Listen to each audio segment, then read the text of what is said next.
呢個單位一入門口咧有一個玄關位，咁透過呢個玄關位咧，去到我哋個廚房。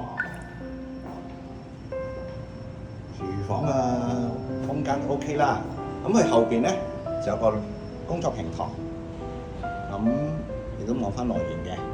咁工作平台好多時都係放啲地拖啊、清潔用品啊嗰啲咯。好，而家我出翻嚟呢個客飯廳啦。咁因為佢面積比較大啊，咁客飯咧都好充足，空間好多。咁就先帶大家睇個景觀先啦。景觀係比較開揚嘅。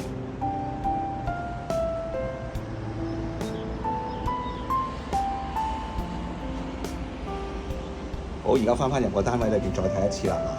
大家睇到啦，客廳、飯廳區分得又清楚，空間又唔細。而家帶大家睇個房間先。咁基本嘅房間啦，標準㗎啦。咁你想坐咩雙人床都 OK 嘅。再睇埋個主人房。主人房咧真係好大啦，誇張啲你可以放張king size嘅床都喺度都得，咁景觀都係開揚嘅。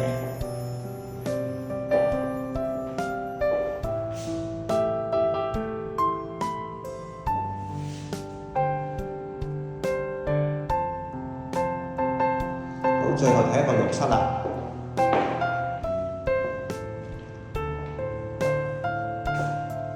咁呢個浴室係有窗嘅，咁沿用翻普通嘅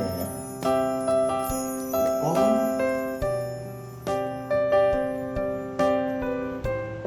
好，如果大家對呢個單位有興趣嘅，可以聯絡我 William 啊。